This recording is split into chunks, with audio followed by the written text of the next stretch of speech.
Welcome back to Miss Wink's Stories, where life's most powerful lessons come wrapped in unforgettable tales. Tonight's story. This one feels different. Have you ever wondered what really happens when two worlds collide? When control meets chaos, and the one mistake you never planned for shows up at the worst possible time? A quiet shift, because what you're about to hear, it's not just about power. It's about pressure, it's about survival, and it's about a woman who thought she had everything under control. Until, one night, she hit a man. And no, this wasn't just some random accident you brush off and move on from. This was the kind of mistake that follows you, the kind that waits and then ruins everything when you least expect it. And here's where it gets worse. 48 hours later, she was forced to marry him. Yeah, let that sit for a second.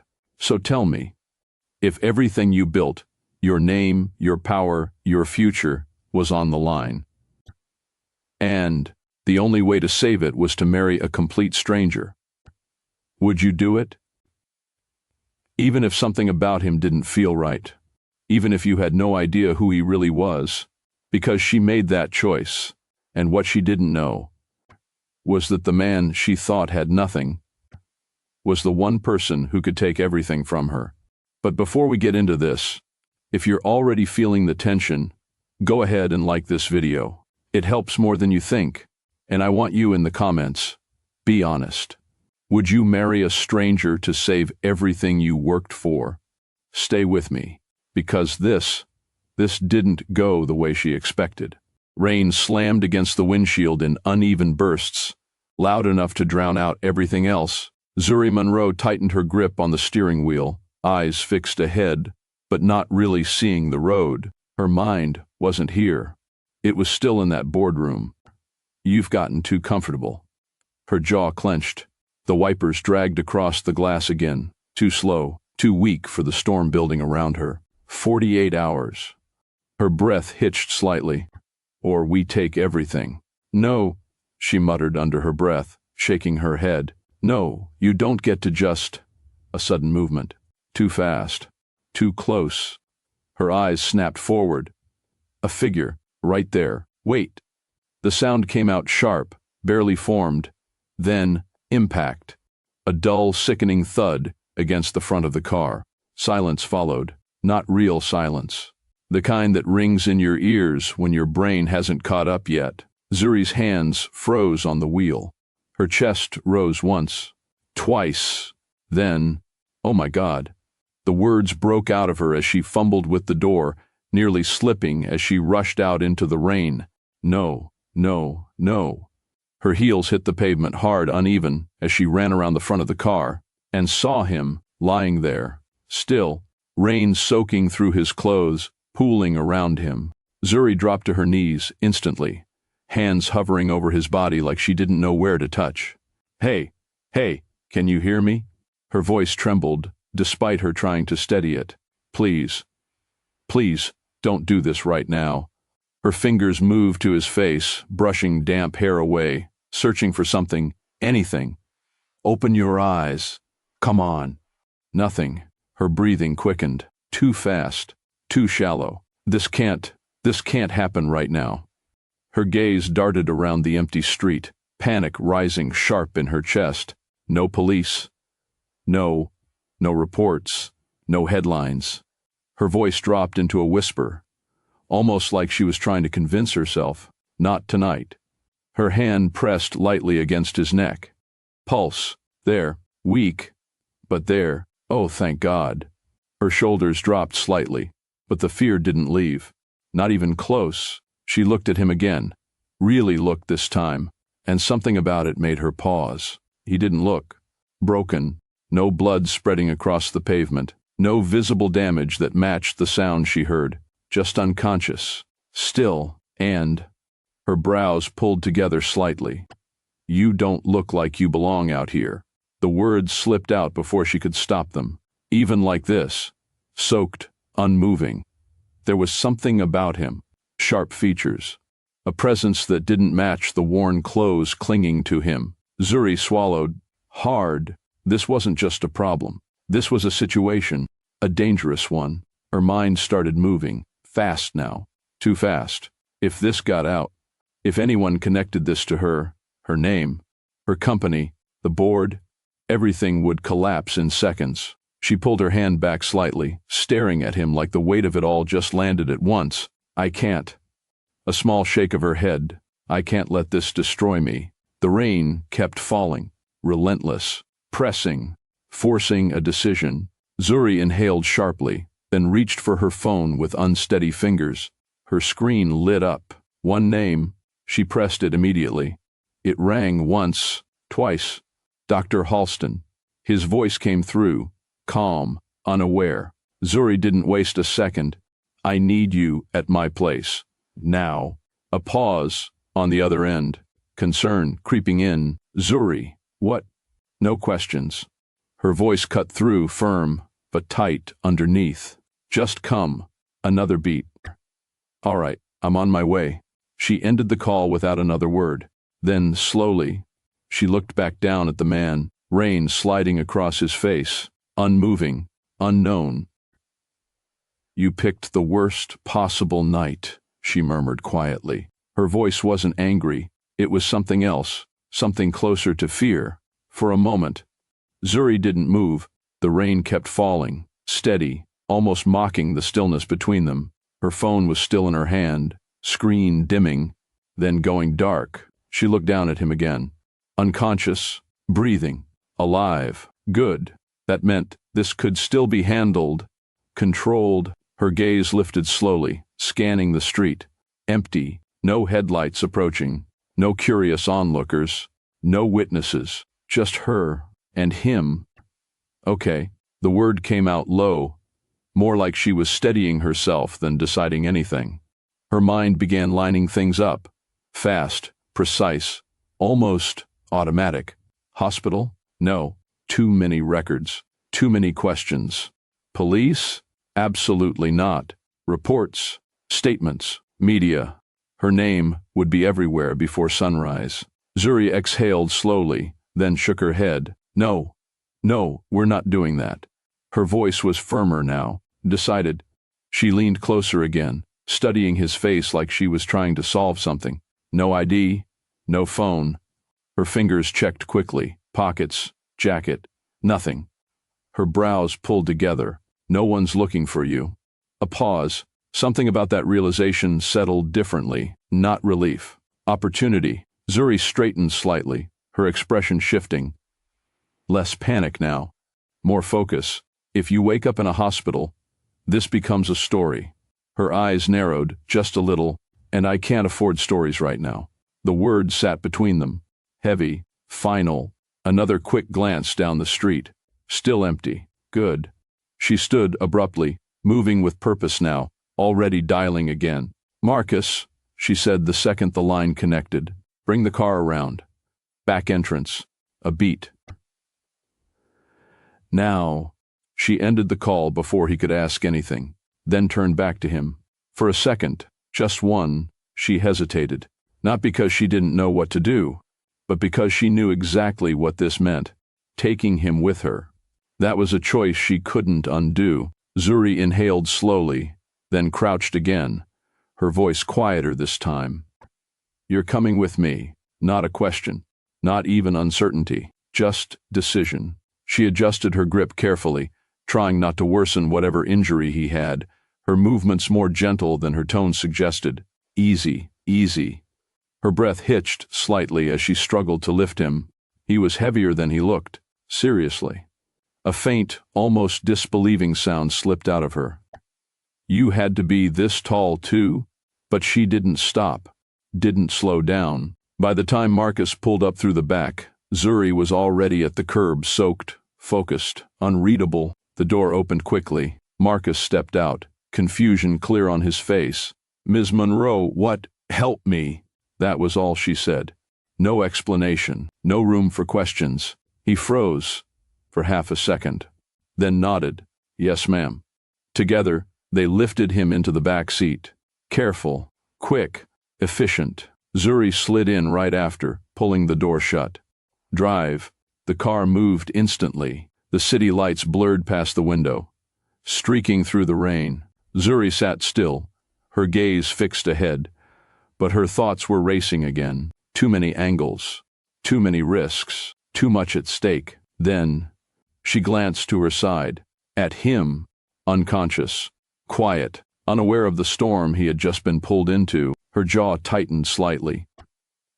This stays contained, barely above a whisper, more to herself than anyone else. Nothing leaves this car.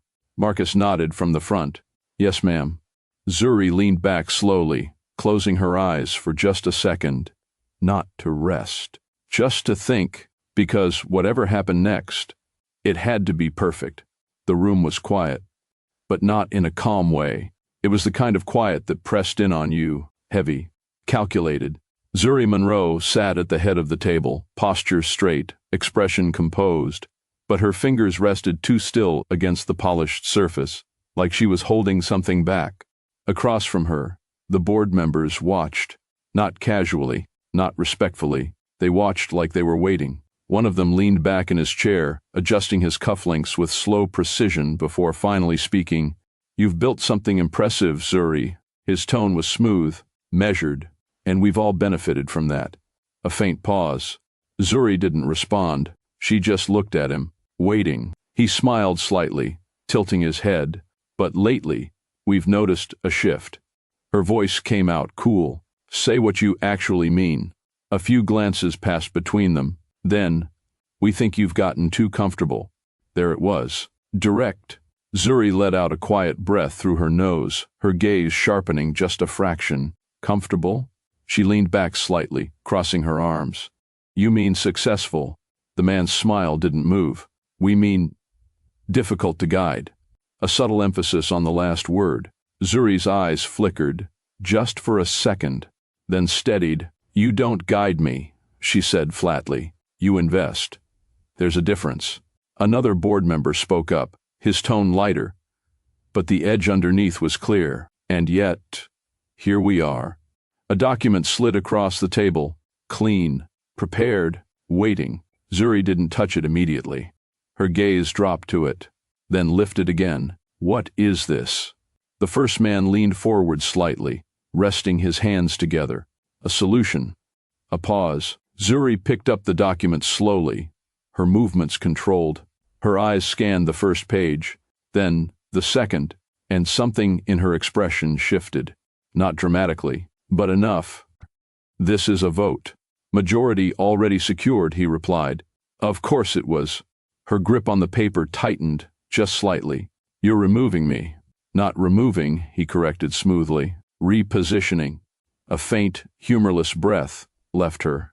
Well, that's generous. Her eyes moved down again, then stopped. A specific clause. Her jaw tightened. What is this?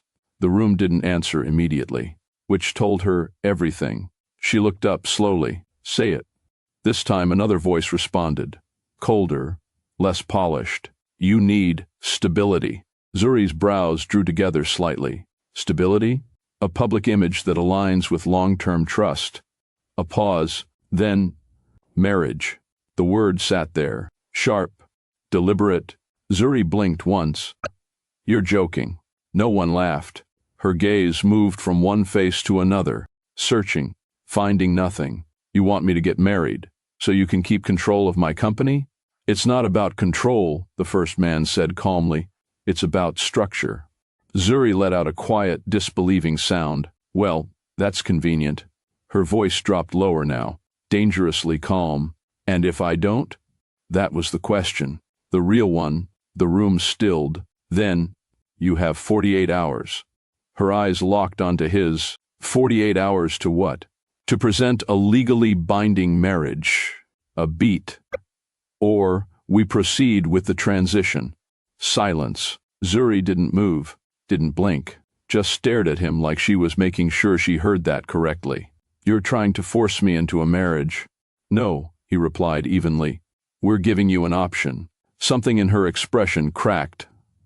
Not outwardly, but internally, a flicker, gone just as fast. Zuri leaned forward slowly. placing the document back on the table with deliberate care. You think this makes me easier to manage? No denial. That was answer enough. She nodded once, slow, controlled, then stood. Her chair slid back with a soft scrape against the floor. You've got some nerve. Her voice wasn't loud. It didn't need to be. I built this company from nothing. Her gaze moved across each of them, one by one. And now you think you can corner me into a decision like this? A pause. No one interrupted her. Good. 48 hours. She repeated quietly, then gave a small, tight nod. Fine. That caught them. Just slightly. Zuri picked up her bag, her expression unreadable again. You'll have your answer. She turned, walked toward the door, steady, unrushed. But the moment she stepped out into the hallway, her pace slowed, just a fraction. Her hand tightened around the strap of her bag. 48 hours. Marriage. Control. Her company. Everything on the line. You've got to be kidding me. The words slipped out under her breath. Quieter now, edged with something she hadn't let them see, frustration, pressure, and beneath it, something heavier, because deep down, she already knew this wasn't a suggestion, it was a trap.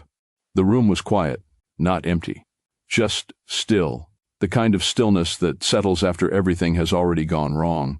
Zuri hadn't moved far.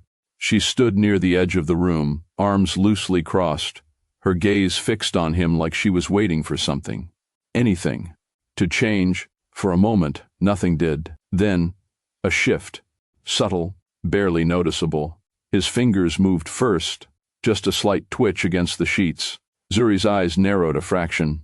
There. She pushed herself off the wall slowly, stepping closer, her heels softer now against the floor. Watching, waiting, another movement. His brow tightened faintly, like something was pulling him back up from somewhere deeper than sleep. Good, she murmured quietly. Not relief, just acknowledgement. His breathing changed next.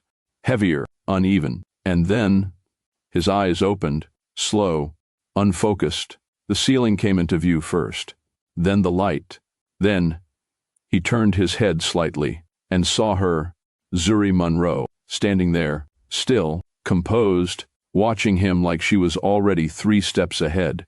There was a pause, a long one, not awkward, just assessing. You're awake. Her voice broke the silence. Calm, controlled. He blinked once, like he was trying to bring everything into place. Where? His voice came out rough, dry. He swallowed lightly, shifting just a little, then stopped. Pain, not sharp, but enough. Where am I? My home. Simple, direct. Zuri didn't move closer, didn't soften. You were in an accident. Another pause. His gaze drifted away from her briefly, scanning the room. Clean, minimal, expensive, not somewhere he should have ended up. Right. The word came out slowly, like he was piecing it together. Zuri studied him carefully. Too carefully, watching not just what he said, but how he said it. You don't remember? A slight tilt of her head, not concern, evaluation. He looked back at her, held her gaze for a second longer this time. Then, not everything. A small pause, measured. I remember the rain. His eyes flickered slightly, like he was choosing what to keep and what to leave out. Then, nothing. Zuri didn't respond immediately. She just watched him, silent, sharp, because something about that answer didn't quite settle. But she let it pass. For now. You're fine, she said after a moment. Minor concussion. You'll recover. He nodded faintly, absorbing that without question. Then his eyes moved again, back to her, really looking this time. There was a shift in his expression. Subtle, but there. Recognition. He knew who she was. Of course he did. Everyone did. But he didn't say it. Not yet. You brought me here. Not a question. An observation. Zuri's arms crossed again. Yes. A brief pause. You didn't have identification. His brow moved slightly at that. Just enough. No phone, no wallet. She held his gaze. No one to contact. The words sat there, intentional. Testing, watching for a reaction. He didn't give her one. Not really. Just a slow inhale. Then, I see. But inside, he understood exactly what that meant. She had already made a decision about him, categorized him, placed him somewhere convenient, and for now, he let her. Zuri stepped a little closer, stopping just at the edge of the bed. Close enough to observe, not close enough to connect. I'll ask you a few questions. Her tone didn't change, still controlled, still precise. Answer clearly. A faint pause. If you can. His lips almost curved. Almost. Depends on the questions. That caught something. A flicker. Zuri didn't react outwardly. But she noticed. Of course she did. You're in no position to negotiate. Her voice dropped slightly. Not harsh, just certain. He held her gaze, unbothered. And yet, you're asking. Silence. Just for a second. Then, Zuri's expression shifted. Barely, not irritation, interest. Because that wasn't the response she expected. Most people in his position, they complied, immediately, without pushback, without presence. But him, even like this, he wasn't shrinking. Zuri tilted her head slightly. What's your name? There it was. Direct, necessary. He looked at her for a moment longer, then answered, Davis. A small pause. Davis Welsh. The name landed. Zuri repeated it once in her mind, filing it, measuring it. All right, Davis. She stepped back slightly, creating distance again. Control. Always control. You're going to stay here until you're stable. Not a suggestion, a decision. No contact, no movement outside this space until I say otherwise. His brows lifted faintly at that. That sounds less like help. A pause, and more like containment. Zuri didn't flinch. If you prefer a hospital, I didn't say that. He cut in smoothly, not aggressive, just deliberate. Another pause. Then, I'll stay. That was quick, too quick. Zuri noticed. Her eyes narrowed just slightly. You're not asking questions. Not curiosity, suspicion. Davis leaned back just a fraction, ignoring the discomfort. I figure you'll tell me what you want me to know. A quiet beat. And the rest. He let it hang, unfinished. Zuri held his gaze, longer this time, because now, she was sure, there was more to him than what he looked like. And that made this more complicated, but also more useful. Her arms crossed again, posture settling, decision forming, clear, clean, controlled. Good. The word came out low, certain. Davis watched her carefully now, because something in her tone had changed, shifted, like she had just moved from assessment to intention. And he felt it. Zuri took one more step back, her eyes still locked on him. I need something from you. No hesitation, no build-up. Just straight to it. Davis didn't respond immediately. He just looked at her, curious, calm. That depends. A faint pause. On what you're asking. Zuri didn't blink, didn't soften, didn't explain. Not yet. You'll hear it in the morning. And just like that, she turned, walking toward the door without another word, leaving him there, in her space, in her control, in something he hadn't planned for, but didn't resist. The door closed quietly behind her, and for the first time since he opened his eyes, Davis allowed his expression to change, just slightly. The calm didn't disappear, but something else slipped in beneath it. Interest, because whatever this was, it wasn't random, and neither was she. Zuri didn't stop walking until she reached the hallway. Then, her steps slowed, just a fraction, her hand resting briefly against the wall. Davis Welsh. She repeated it under her breath, testing it. Something about it lingered, but she pushed that aside, because the name didn't matter, not yet. What mattered was 48 hours, marriage, control. Her eyes closed briefly, just a second, then opened again, focused, sharp. This can work. Morning came quietly, not peaceful, just controlled, the kind of quiet that didn't ask questions. Zuri was already awake. Of course she was. She stood at the dining table, tablet in hand, eyes moving across numbers, projections, legal notes, everything the board thought would pressure her into making a mistake. They didn't know her. Not really. Her jaw tightened slightly as she scrolled, then stopped. 48 hours. Less now. She placed the tablet down slowly, her fingers lingering against the surface for a second longer than necessary. Then, she turned. Her gaze shifted toward the hallway, toward the guest room, toward him. Let's not waste time. The words were quiet, decided. The door opened without hesitation. Zuri stepped inside like she already owned the outcome. Davis was awake, sitting up now, still, but not weak. His eyes lifted the moment she entered, watching her the same way he had before. Steady, observant, unreadable. There was a pause. Neither of them spoke immediately. Just a brief moment of recognition, assessment. Zuri broke it. You look better. It wasn't concern, just fact. Davis nodded faintly. I've had worse. A small pause. His gaze didn't leave her. You always walk into rooms like you've already decided how they end. That earned the slightest shift in her expression, not quite a smile. Only when I have. She moved further into the room, stopping a few steps away. Distance, intentional. I'm going to be direct. No softness, no build-up. Davis leaned back slightly, one arm resting against the bed as he watched her. I figured. Zuri held his gaze, unshaken. I need something from you. Silence. He didn't interrupt, didn't rush her, just waited. That alone. That was different. Zuri noticed. Of course she did. But she didn't dwell on it. I need you to marry me. The words landed clean. No hesitation, no emotion. Just truth. A beat. Davis blinked once. Slow. Marry you. Not disbelief. Not shock. Just repetition. Processing.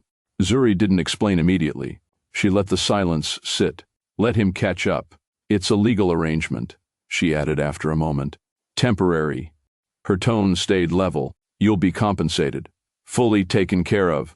Another pause. Davis studied her now, more closely. Because there it was. The shift. This wasn't random. This was planned, calculated. And why me? The question came calm, simple, but pointed. Zuri didn't look away. Because you have nothing to lose. The room stilled. That should have landed harder, should have provoked something. But instead, Davis exhaled lightly, his gaze dropping for a second before returning to her. That's one way to put it. Zuri's eyes narrowed just slightly. She didn't miss the tone, or what sat underneath it, but she didn't adjust, didn't soften. I don't need complications, she continued. No attachments, no outside interference. Her arms crossed, firm. I need control. There it was. Clear, honest. Davis tilted his head slightly, studying her from a different angle now. You don't trust easily. Not a question. Zuri's response was immediate. No. A brief silence followed that. He nodded once, like that confirmed something for him. And this helps you keep it that way. Zuri didn't answer that. She didn't need to. The answer was already in everything she had said. Davis leaned back a little more, his expression thoughtful now, not resistant, not convinced either, just considering. You don't even know me. Zuri's reply came just as steady. I don't need to. A faint pause. I need someone who won't interfere. Their eyes locked again, longer this time. Because now, this wasn't just a proposal. It was a test. Davis understood that, and Zuri knew he did. How long? He asked finally. Zuri didn't hesitate. As long as necessary. Vague. Intentional. Davis let out a quiet breath, his gaze drifting briefly toward the window before returning to her. And after? Zuri's tone didn't change. We walk away. Simple. Clean. Controlled. Exactly how she wanted it. Davis was quiet for a moment. Not long, just enough to think, to measure her, to understand what she wasn't saying. Because there was more, there always was. Then, okay. Zuri blinked once. That was faster than expected. Okay? He nodded. I'll do it. The words came easy, too easy. Zuri's eyes narrowed just slightly, her posture shifting. Just like that? A faint pause. No questions. Davis met her gaze, calm as ever. I asked enough. A small beat. And you answered exactly what you wanted me to hear. That was sharp. Zuri held his gaze, steady, because now she knew he wasn't simple, not at all, but still. He agreed, and that was what mattered. Zuri turned slightly, already moving forward mentally. Good. Her voice was firm again. Decided, we'll finalize everything today. No hesitation, no reconsideration, just action. Davis watched her as she stepped away, already shifting back into control, but his eyes didn't leave her, not even for a second, because something about this didn't feel one-sided, not really, and he wasn't walking into it blindly, not at all. At the door, Zuri paused, just briefly, without turning back. This stays exactly how I said. Her voice was quieter now, but sharper, no emotions. A small pause, no complications. Then, she walked out, the door closing behind her with a soft, final sound. Davis leaned back slowly once she was gone, his gaze drifting upward for a moment. Then, a faint shift in his expression. Not surprise, not confusion, something else. Well, the word came out low, almost amused. This just got interesting. Outside the room, Zuri kept walking, steady, focused. But her grip on control tightened just slightly, because, for the first time, something about this didn't feel entirely predictable, and that was something she couldn't ignore. By the time Zuri returned, the energy in the room had shifted, not softer, just clearer. Davis was no longer just observing. He was waiting. She stepped in without knocking this time, a slim folder in her hand, her expression already set, focused, precise, unmoved. We're putting terms in place. No greeting, no build-up, just direction. Davis watched her walk in, his gaze dropping briefly to the folder before returning to her face. Straight to business. A faint pause. I respect that. Zuri didn't respond to that. She placed the folder down on the table near the bed, opening it with deliberate care. Pages, clean, structured, prepared. You'll sign a confidentiality agreement first, she said. Everything you see, hear, or experience here stays here. Her finger tapped lightly against the top page. Non-negotiable. Davis leaned forward slightly, resting his forearms against his knees, looking at the documents without touching them. You already had this ready. Not a question. Zuri's response was immediate. I prepare for outcomes. A small silence followed. Then, she turned a page. This is the marriage contract. There it was again. Clear, unsoftened. Davis's gaze lifted to her, studying her more carefully now. Because this wasn't impulsive. This was calculated. You'll be legally recognized as my husband, Zuri continued, her tone steady. Public appearances will be limited and controlled. She glanced at him briefly. No independent statements, no deviations from agreed narratives. Davis tilted his head slightly. Narratives. A faint pause. So this isn't just about a marriage. Zuri's eyes met his again. No, that was the first crack. Not emotional, but informational. Davis leaned back slightly, waiting. Zuri held his gaze for a moment longer, then exhaled quietly, not frustration, decision. I run Monroe Atelier. She said it like a fact, not an introduction, but it landed because that name, it carried weight. Luxury fashion, global distribution, private investors. A brief pause. I built it. Her voice didn't rise, didn't shift, but there was something under it now. Not pride, not exactly, something earned. Davis's eyes didn't leave her. And now? The question came softer, but sharper. Zuri's jaw tightened just slightly. Now they want control. There it was. Clear, Unfiltered, she turned another page, but her attention wasn't on the paper anymore. They hold majority influence on the board. Her tone stayed even. They can't remove me outright. A small pause. So, they created conditions. Davis's gaze sharpened. Conditions. Zuri nodded once. Leadership stability clause. Her fingers stilled against the page. If I fail to meet it. She didn't finish immediately. Didn't need to. Davis filled in the silence. They take everything. Zuri looked at him, not surprised. Yes, a quiet beat passed between them. Then, they gave me 48 hours to get married. This time, there was no softness in her voice. Just pressure. Real, present, and if you don't? Davis asked. Zuri's answer came without hesitation. I lose my company. The room stilled, because now, it made sense. All of it. The urgency, the control, the lack of hesitation. Davis leaned back slowly, absorbing that. So I'm not just a husband.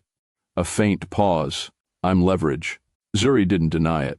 Didn't dress it up. Yes.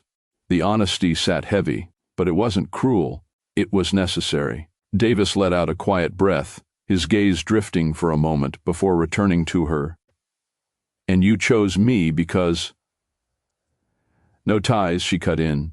Immediate, clear, no background that complicates things, no external influence. Her eyes held his.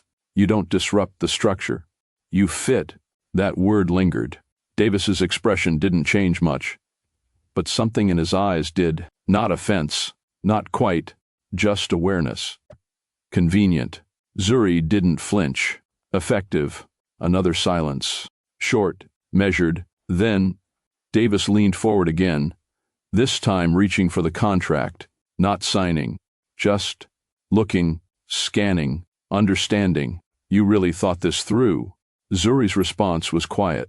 I had to. That carried more than she said, because underneath all the control, there was pressure, real pressure. Davis noticed. Of course he did. His fingers rested lightly against the edge of the paper. But he still didn't pick up the pen. And, after this is over, he asked again. Zuri didn't hesitate this time. You walk away. Compensated. Clean exit. No emotion. No attachment. Just structure. Davis nodded once, slowly, then looked up at her again. You don't leave room for anything unexpected. A faint beat. Zuri's answer came steady. I don't plan for failure. Their eyes locked again. And for a moment, neither of them moved, because now, everything was clear. The power, the pressure, the reason, the risk. Davis leaned back slightly, finally reaching for the pen, turning it once between his fingers. Not signing yet, just considering. All right. The word came low. Decided. Zuri didn't react outwardly, but something in her posture settled. Not relief. Control. Reaffirmed. Read it fully, she said. Understand what you're agreeing to. Davis gave a faint nod. I always do. Zuri turned slightly, stepping back again, giving him space, but not distance, because now, this wasn't just an arrangement. It was a move, and once it was made, there was no undoing it. Her voice came quieter this time, not softer, just more grounded. I don't make decisions like this lightly. A small pause, then. She walked toward the door, leaving him with the contract, the choice, and the truth he hadn't expected to hear. Davis looked down at the pages again, then back toward the door she had just walked through. His grip on the pen tightened, just slightly. The sound was low, thoughtful, not uncertain, just intrigued, because this wasn't just her move, not anymore. The room felt different now, not tense, just settled, like something had already been decided, even if it hadn't been signed yet. Zuri stood near the window, her reflection faint against the glass, posture still, controlled. Behind her, Davis turned the final page. Slow, careful, not a man skimming through something he didn't understand. A man confirming something. Zuri noticed Of course she did. You're taking this seriously. Her voice was quiet, measured. Davis didn't look up immediately. I don't step into things blindly. A faint pause, especially when the exit isn't clear. That landed, because there wasn't one. Not really. Zuri turned slightly, watching him now, more closely, because something about him still didn't match. Not the situation, not the role, not even the agreement he had accepted so easily. Her eyes narrowed just slightly. You agreed too quickly. There it was, finally said out loud. Davis's hands stilled on the page, just for a second, then continued. Did I? A small pause. Zuri didn't move. You didn't negotiate. Her tone sharpened. Just a fraction, no hesitation, no conditions, silence. Davis closed the file slowly, lifting his gaze to meet hers. And this time, there was something else there, something quieter, more aware. Would it have changed anything? The question came calm, direct. Zuri didn't answer immediately, because the truth was, no, it wouldn't have. No. Davis nodded once, like he already knew. Then I saved us both time. That was strange, not wrong, just strange. Zuri held his gaze a second longer, trying to place it, trying to understand why none of this felt as simple as it should, but she didn't push further, didn't need to, not yet. Davis reached for the pen, turned it once between his fingers, paused. Once I sign this, his voice lowered slightly. We don't go back. Zuri's answer came steady. No. A faint pause. You follow the agreement. Her eyes didn't leave him. I honor it. And that was enough.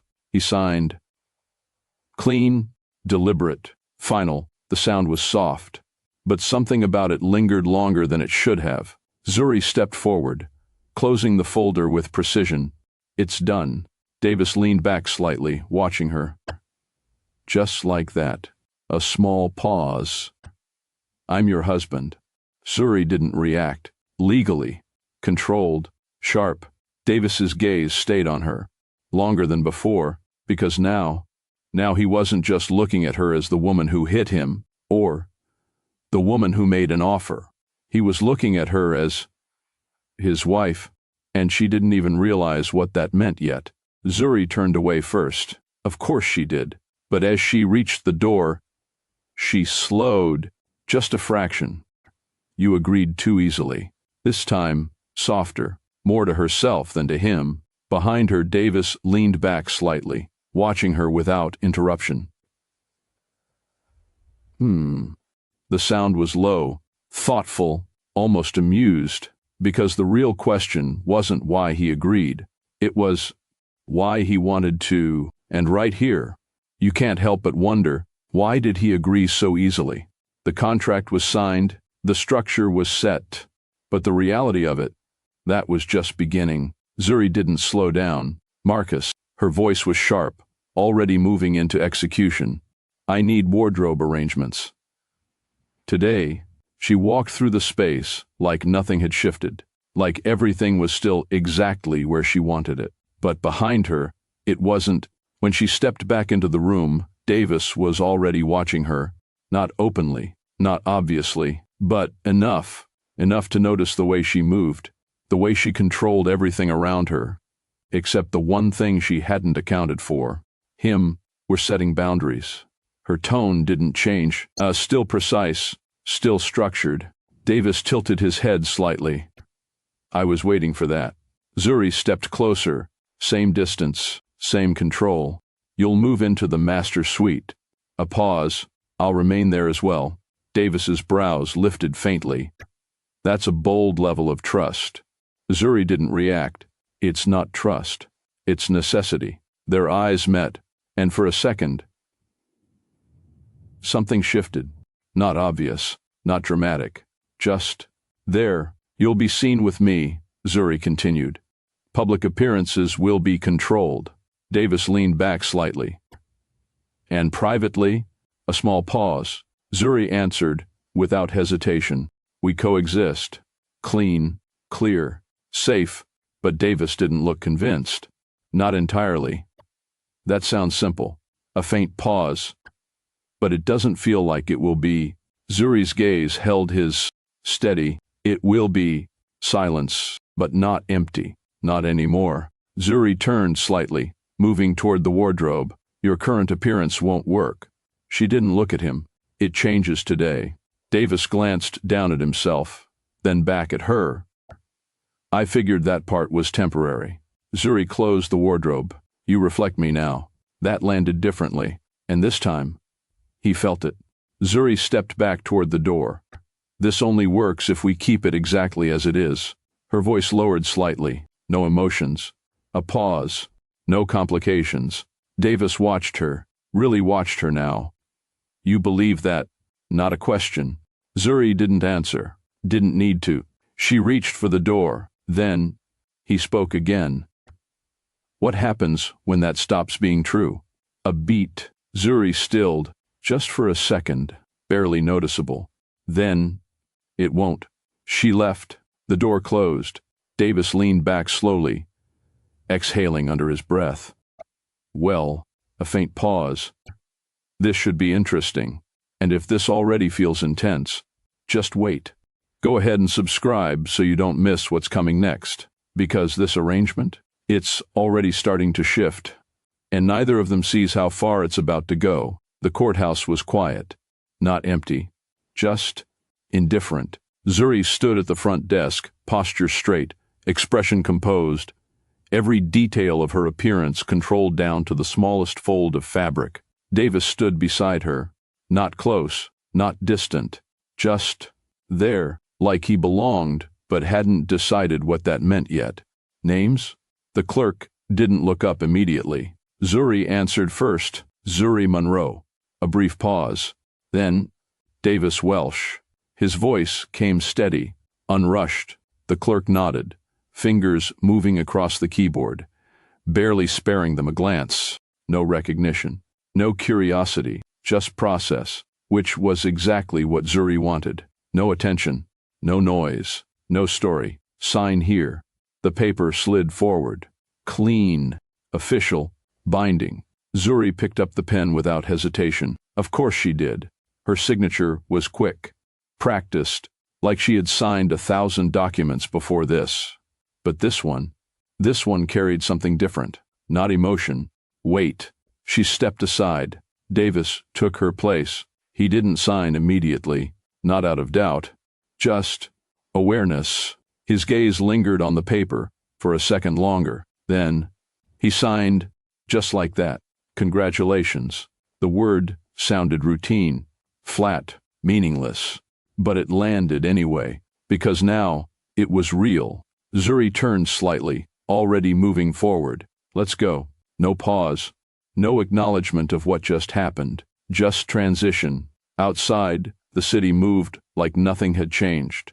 Cars passing, people walking, everything exactly as it was, except it wasn't. Davis stepped beside her, hands slipping into his pockets as he glanced ahead. That was quick. Zuri didn't look at him. It needed to be. A small pause. Does it always feel like this? The question came quieter, not heavy, just honest. Zuri's response didn't shift. It doesn't feel like anything. Clean, controlled, closed. Davis looked at her then, really looked, because that answer wasn't true. Not completely, but he didn't challenge it. Not yet. Right. They walked in silence after that, not awkward, just unfamiliar, because now they weren't strangers. But they weren't anything else either, and neither of them knew what that space in between was supposed to feel like. The penthouse felt different when they walked in together, not because it changed, but because it didn't. Everything was still in place, still precise, still controlled, except now. There were two people in a space built for one. Zuri moved first, setting her bag down, slipping off her heels without hesitation as she stepped further inside. Your things will be delivered by evening. Her voice carried through the space, calm, already structured. Until then, Use the guest wardrobe. Davis closed the door behind him, his gaze moving across the room, taking it in, not impressed, not overwhelmed, just observing. You don't leave room for adjustment. Zuri didn't turn. There's nothing to adjust. A brief pause. You'll adapt. Davis walked further in, slow, unbothered, his hands brushing lightly against the back of a chair as he passed. And if I don't? Zuri finally turned, her eyes meeting his. You will. No emphasis, no threat, just certainty. A silence settled between them. But this one felt different. Closer. Zuri moved toward the kitchen, opening a cabinet without hesitation. Meals are handled. She spoke without looking back. Schedule is structured. You'll receive a breakdown. Davis leaned lightly against the counter, watching her now, not openly, but enough. You've planned everything. Zuri reached for a glass. Yes. A small pause. It's efficient. That word lingered. And for the first time, Davis let out a faint breath, something just short of amusement. Efficient. He repeated it softly, like he was testing how it fit. Zuri didn't respond, but she felt it. That slight shift in tone, that quiet resistance, not rebellion, just difference. She turned slightly, placing the glass down. This only works if we maintain structure. Her voice lowered just a fraction. No unnecessary interactions. No blurred lines. Davis pushed off the counter slowly, stepping closer. Not invading her space, but changing the distance. We live together. That's already a blurred line. Zuri's gaze held his. Steady, unmoved. It doesn't have to be. Silence. Again. But this time, it stretched a little longer, because something about that answer didn't quite hold. Davis nodded once. Slow. We'll see. Zuri turned away first. Of course she did. But as she walked past him, there was a moment, brief, barely there, where she noticed it.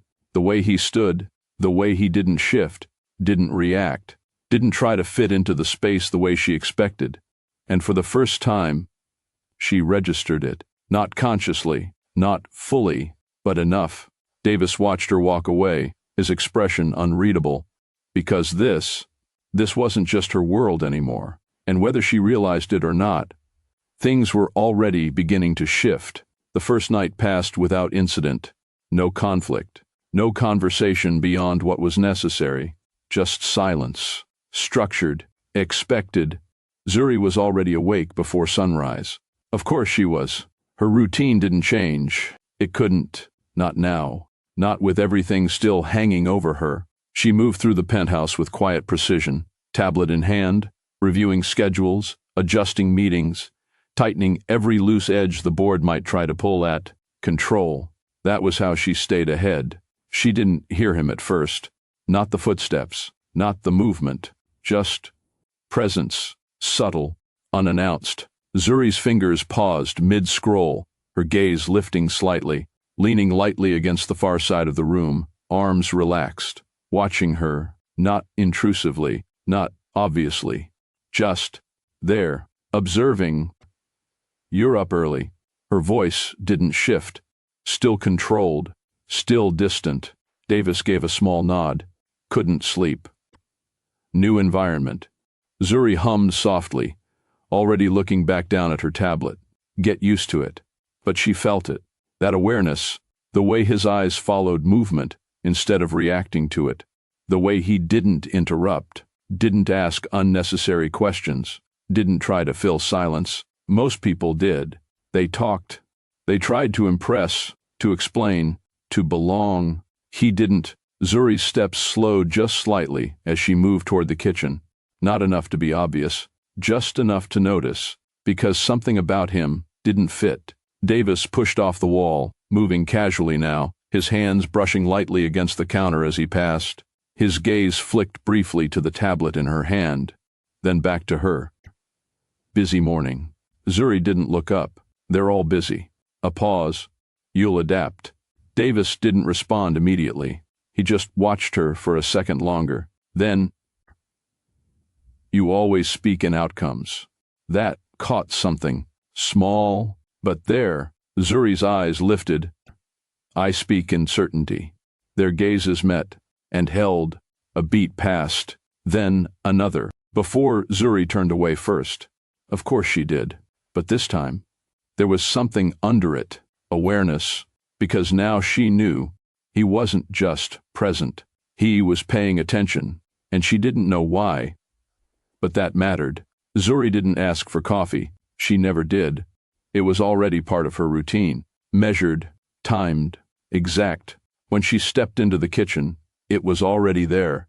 She stopped, just slightly, her gaze dropping to the cup placed neatly on the counter. Steam still rising. Fresh. Prepared exactly the way she took it. Zuri didn't touch it immediately. Her eyes narrowed just a fraction. Marcus? No response. Of course not. He wasn't here. A quiet pause. I made it. Davis's voice came from behind her. Calm, unrushed. Zuri turned slowly, her gaze landing on him, measuring. You don't know how I take it.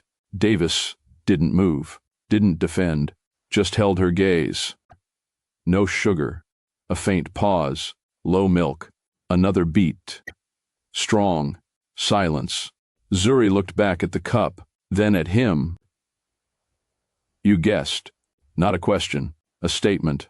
Davis's lips moved just slightly, not quite a smile. Something like that. That didn't sit right. Zuri stepped closer to the counter, picking up the cup slowly, carefully, like it might reveal something if she held it long enough. She took a small sip, then paused, because it was right, exactly right. Her eyes lifted again, slower this time. You pay attention. The words came quieter than she intended.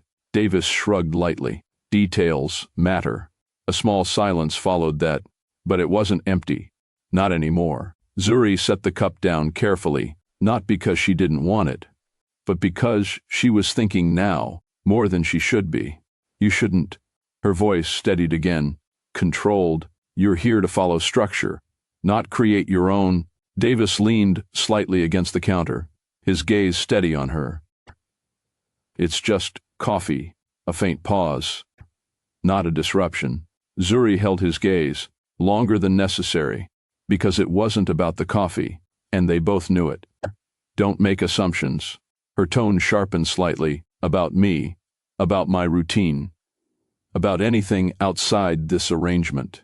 Davis didn't react, didn't push, didn't step back either. Noted, but his eyes didn't shift. And that was new. Zuri turned away again. But this time, she took the coffee with her, and that said more than anything she had just said out loud. Davis watched her go, his expression calm, unchanged, but his attention still there, still focused, because he wasn't just observing anymore. He was learning, and somewhere between control and routine, Zuri Monroe had just let something small slip. By the third day, Zuri noticed it, not immediately, not in one clear moment, just in pieces, small things, out of place, or rather, too perfectly in place. Her mornings started the same, structured, precise, predictable, but when she reached for her tablet, it was already there. Charged, positioned exactly where her hand would go. Zuri paused, just briefly, her fingers hovering over it before picking it up. She didn't question it, not out loud, just noted it. Later, her files, reorganized, not moved randomly, not disturbed, just arranged, cleaner, faster to access, more efficient. Her brows pulled together slightly as she scrolled. I didn't do this. The words were quiet, to herself, but not unnoticed. You're welcome. Davis's voice came from behind her, calm, unbothered. Zuri turned slowly, her gaze landing on him with sharp precision. You went through my files. Flat, controlled. Davis leaned lightly against the doorway, arms relaxed. I organized them. A faint pause. There's a difference. Zuri stepped toward him, not rushed, but deliberate. You crossed a boundary. Her voice lowered, just slightly. Davis didn't move, didn't step back. I improved a system. Silence. Brief, but loaded. Zuri held his gaze, measuring, because the problem wasn't what he did, it was how easily he did it. You shouldn't know how to do that. The words came slower this time, more careful. Davis's expression didn't shift. Patterns repeat. A faint pause. It's easy to follow them. That answer? It wasn't enough. Zuri watched him for a second longer, then turned away, because pushing further would mean something else, something she wasn't ready to deal with yet. But the thought stayed, lingering, unsettling. That afternoon, it happened again. She stepped into her office space, already mid-thought, already moving through her next decision, and stopped. The lighting, adjusted, subtle, softer, but clearer, exactly the way she preferred it during long work sessions. Zuri didn't move immediately. Her eyes scanned the room, slow, careful. You changed it. Not a question. Davis's voice came from the other side of the space. You were straining your eyes. Zuri turned. You've been watching me work. A faint pause. Davis didn't deny it. I've been around. That was not the same thing. Zuri stepped further into the room, her posture tightening just slightly. This isn't your role. Her tone sharpened. You follow structure. You don't adjust it. Davis pushed off the wall slowly, his movements unhurried. Structure can be improved. Zuri stopped, her gaze locking onto his. Not by you. Another silence. But this one held something different. Because now, it wasn't just observation, it was interference. Davis studied her for a moment. Not challenging, not defensive, just aware. You don't like losing control. Zuri's response came instantly. I'm not losing anything. But the way her voice tightened, just slightly, said enough. Davis nodded once, like he understood more than she said. Zuri turned away again, moving toward her desk, placing her tablet down with more force than necessary. Don't do it again. Clear, final, a small pause behind her. Then, all right. But the tone, it didn't sound like agreement. Not fully. Zuri stilled for a second, just one, then continued working, because stopping would mean thinking, and thinking would lead somewhere she didn't want to go. But later that night, she noticed something else. Her schedule, updated, not changed, just adjusted. One meeting moved, another shortened, a gap created exactly where she would have needed one. Zuri stared at the screen, longer this time. How the word barely left her lips. You don't have access to my system. She spoke to herself. You're not just paying attention. Her voice lowered, careful. You're anticipating. Davis didn't respond immediately. He just watched her. Then, someone has to. She turned around. Silence. Heavy. Zuri's chest rose slightly. Not panic, not fear, but something close to uncertainty. Because this wasn't part of the arrangement. And yet, it wasn't wrong. That was the problem. Zuri looked away first as always. But this time, it wasn't just control. It was avoidance. Stay within your role. Her voice steadied again. Barely. Davis didn't move, didn't argue, didn't agree. He just watched her. Because the truth was, he already had stepped beyond it. And she had already noticed. And neither of them was going to say what that meant. By the fifth night, Zuri didn't notice when it happened. That was the difference. She didn't decide to stop, didn't plan to slow down, didn't allow herself rest. It just happened. Her tablet was still in her hand, documents open, numbers running, her mind trying to stay ahead of everything. The board, the pressure, the image she had to maintain. But her body, it was done. The couch had never been a place she used for anything other than short pauses between calls, never for sleep, never for stillness. Yet somehow, that's where she was, curled slightly, shoes still on, one hand loosely holding onto the edge of the tablet like she hadn't meant to let go. The lights were still on. The room still carried the faint echo of everything she had been doing just minutes before. And for once, Zuri Monroe wasn't in control. Davis noticed it immediately. Of course he did. He had been watching from a distance again, not intruding, not interfering, just present. But this was different. He stepped closer, slower this time, careful, like any sudden movement might wake her, or break something fragile he didn't fully understand yet. His eyes moved over her face, not analyzing, not calculating, just observing the tension she carried every second of the day. It wasn't there, not now. Her expression was softer, unprotected. "You push too hard." The words left him quietly, more to himself than to her. No response.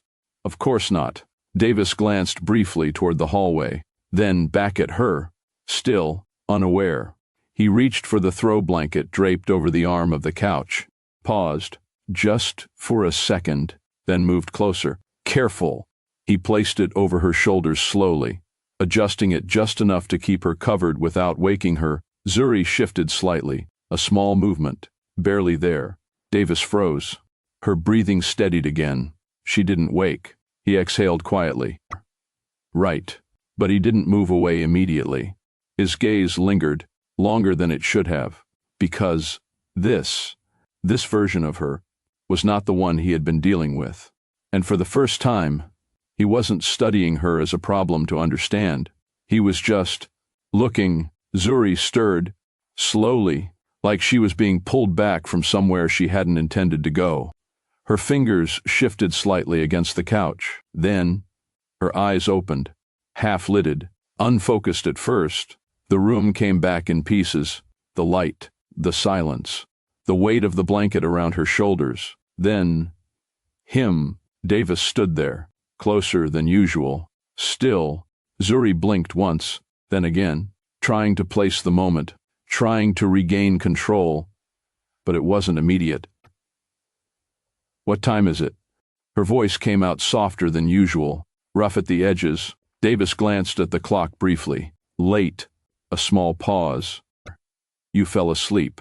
Zuri pushed herself up slightly, the blanket slipping just enough for her to notice it. Her fingers paused against it, then tightened. "You did this." Not a question. Davis didn't deny it. Yes. A quiet silence followed, not tense, just unfamiliar. Zuri sat there for a second longer, her thoughts catching up slowly. Then, "You should have woken me." Her tone tried to return to normal, controlled. Davis shook his head slightly. "You needed it." Zuri looked at him then. Really looked this time. There was no calculation in his expression, no expectation, no advantage being taken, just presence. That unsettled her, more than anything else. "I don't have time to need things." The words came quieter now, less sharp. Davis didn't respond immediately. He just watched her. Everyone says that. A faint pause. Until they don't have a choice. Zuri let out a small breath, not quite a laugh, not quite frustration. Everyone says they'll stay. She didn't mean to say it. It just slipped, soft, unfiltered. Her gaze dropped slightly. "They always leave." Silence. Davis didn't move, didn't rush to fill it, didn't soften it either. He just stood there, holding the space. Then, "I'm not everyone." The words were simple, quiet, but they landed. Zuri's eyes lifted again, slowly, and for a moment, just a moment.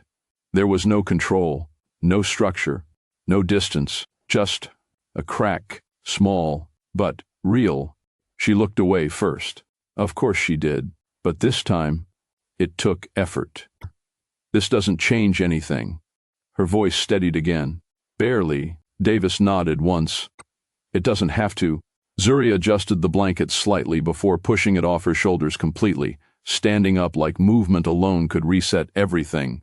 But something had shifted, not in the arrangement, not in the rules, in her, and whether she admitted it or not, she felt it.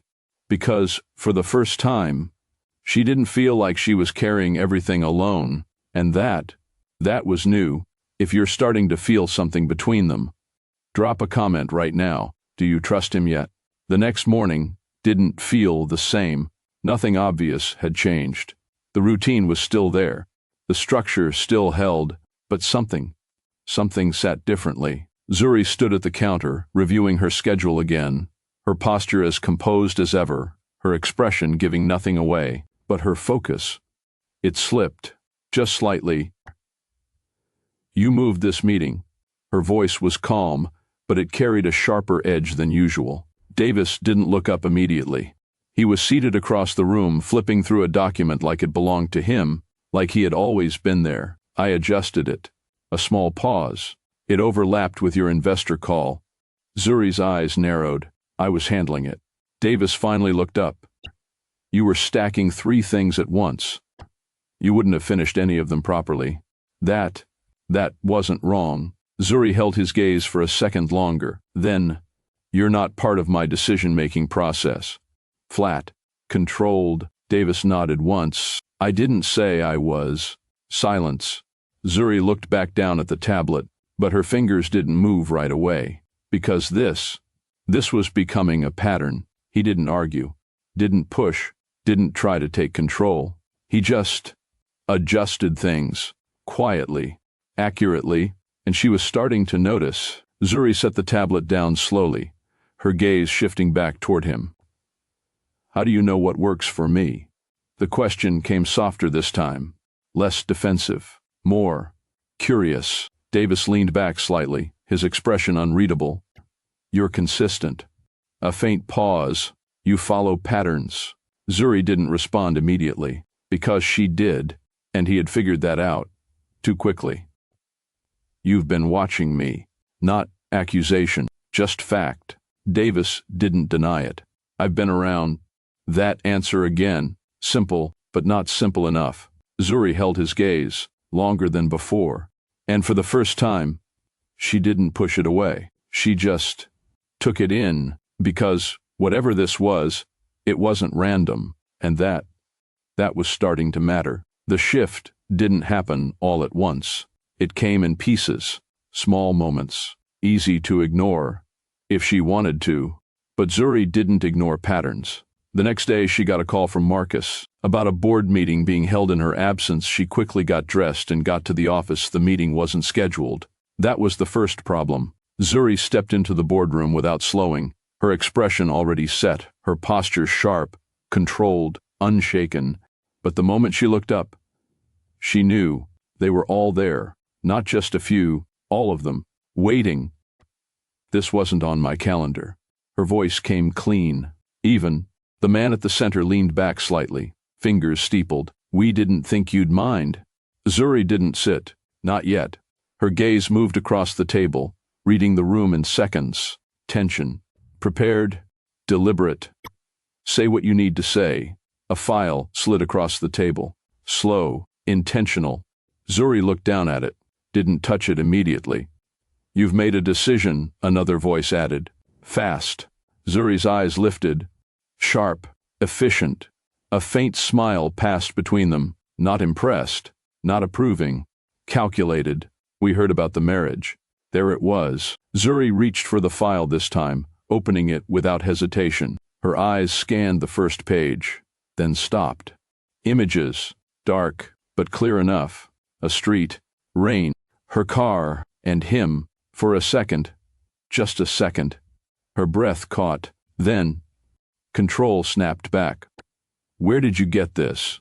Her voice lowered, not louder, just tighter. The man leaned forward slightly. Does it matter? Zuri closed the file, carefully, deliberately. It does. A pause, because now, this wasn't about control anymore. It was exposure. You were involved in an incident, another board member said, tone smoother, quieter, unreported. Zuri held his gaze, unblinking. He's fine. That's not the point. Silence. The first man tapped lightly against the table. Imagine how this looks. A faint pause. CEO, late night, unknown man. Zuri didn't move, didn't react. But inside, everything tightened. You're reaching, are we? Another file slid forward. Headlines. Drafted. Prepared. Not published. Yet, Zuri stared at them, longer this time. Because now, she saw it. This wasn't leverage. This was a weapon. You think this forces me into compliance? Her voice steadied again. Slow. Controlled. The man smiled faintly. We think it encourages cooperation. Zuri let out a quiet breath. You're too late. That caught them. Her gaze lifted. Sharper now. I'm already married. A pause. Small, but real, because that wasn't what they expected. The room shifted. Slightly, but not enough. Convenient timing. Zuri's jaw tightened. It's handled. The first man leaned back again, studying her. Longer this time. We'll see. Silence settled again. But this time, it wasn't controlled. It was pressure, and for the first time since this started, they weren't hiding it. You understand what happens if this becomes public. Zuri didn't respond immediately, because she did. Every version of it, every outcome, every loss. It won't. Her voice came lower now, more grounded, not a denial, a decision. The man nodded slowly. Then make sure it doesn't. Zuri closed the file, stood. This time, she didn't wait. She walked out, but her steps, slightly faster, her grip, just a little tighter, and that was enough to tell them. They hit something. The elevator ride felt longer than it should have. Zuri stood still, her reflection staring back at her from the mirrored walls. Composed, perfect, untouched, but her fingers, they tightened slightly around the file. Images, headlines, leverage. No, the word came under her breath. Not fear, not panic, refusal. The doors opened. She walked out without slowing, heels sharp against the floor, every step controlled, even if her thoughts weren't. By the time she reached the penthouse, the silence felt different. He was there. Of course he was. Davis looked up the moment she walked in. Not surprised, not questioning, just aware. Zuri didn't speak immediately, didn't explain, didn't hand over the file. She just stood there for a second, like she was deciding something. Then, she dropped the file onto the table. Harder than necessary. Davis's gaze shifted to it, then back to her. Something happened. Zuri let out a quiet breath. Not steady, not fully. They think they have leverage. A small pause. They always do. Davis didn't move, didn't reach for the file. What kind? Zuri hesitated, just slightly. Then, silence. Because now, it wasn't just her problem. It was his, too. They know about the night. Her voice dropped. Careful. Davis's expression didn't change, but something in his eyes did. How much do they know?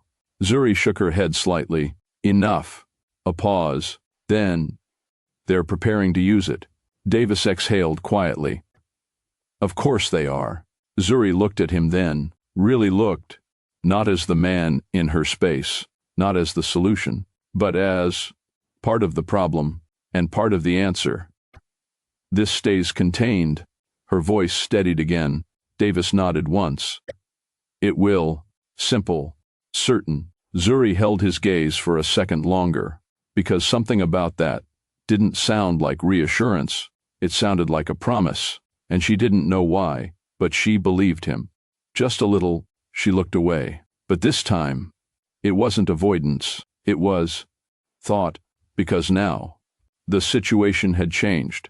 The stakes were higher, and the man she thought she understood, she didn't. Not completely. If someone had this kind of power over your life, would you fight them? Or play their game until you win? Drop your answer in the comments. I want to know how you'd handle it. That night, Zuri fell asleep at her desk. Not fully, not deeply, just enough for her body to shut down before her mind could catch up. The penthouse was quiet again. Lights dimmed, city glowing in the distance. Davis stood in the doorway, watching, not the way he used to, not studying, not measuring, just making sure she was still there. He stepped inside slowly, his gaze moving over the room, then settling on her. The tension from earlier, still there, still sitting in the air. They think they have leverage. Her voice echoed faintly in his memory. Davis's expression didn't change, but something behind it did. He reached for his phone, paused, just for a second, then dialed. The call connected almost instantly. No greeting, no delay. "Send me everything." His voice was different now, lower, sharper. On the other end, "Yes, sir." A brief pause, then, "They've already started moving." Davis glanced toward Zuri, still asleep, still unaware. "I know." He stepped further into the room, his tone steady, controlled. "Shift the holdings. Quietly." "Yes, sir." "Reallocate through the secondary channels." Another beat. "Make it untraceable." The response came without hesitation. "Understood." Davis ended the call, and, just like that, the man she thought had nothing was giving orders no one questioned. His gaze returned to her, still, quiet. "You should have stayed out of it." The words were soft, but they weren't meant for her. They were meant for the people who thought they had control. Across the city, things started shifting, not loudly, not visibly, but precisely. Emails rerouted, accounts adjusted, numbers moved. A board member checked his screen, frowned. "That's not right." Another leaned forward, scrolling faster. What happened to the allocation? Silence spread across the room, because something had changed, but no one knew when or how. Back at the penthouse, Davis sat in the dim light. Laptop open now. Not hers, his. Clean interface. Encrypted channels, multiple windows, moving at once. He didn't rush, didn't hesitate. His fingers moved steadily across the keys, adjusting figures, redirecting flows, closing gaps the board had spent weeks setting up. "Too exposed," he muttered quietly. A small pause, then, "Fix it." Another message came through. "Yes, sir." The numbers shifted again. Cleaner now, safer. Davis leaned back slightly, his gaze scanning everything one last time. Because this wasn't random. This was targeted. They had tried to box her in, limit her movement, control her next decision. But now, their structure was breaking, and they didn't even know why. Davis closed one window, opened another. Investor lists, private channels, names that didn't appear on public records. He selected one, then another. "Let's see how far you want to push this." A message sent, short, direct. Within seconds, a response, already handled. Davis's expression didn't change, because of course it was. He glanced toward the hallway, toward her, still unaware, still carrying everything alone, when she didn't have to. Not for long.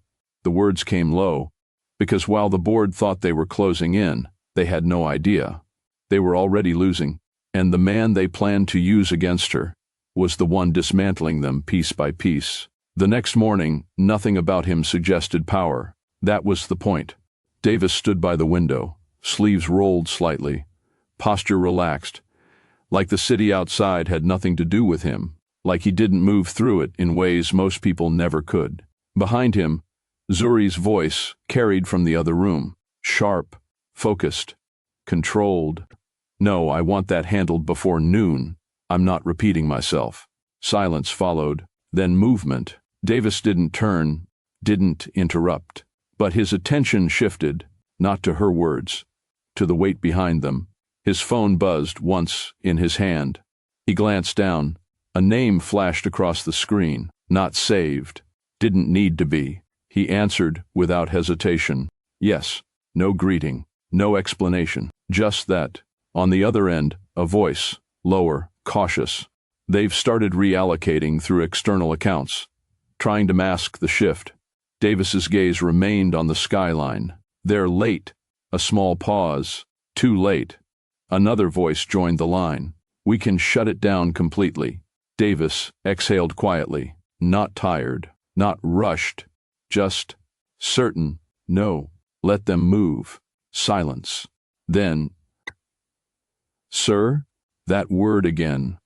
Clear, unquestioned. Davis's tone didn't change. I want to see how far they go.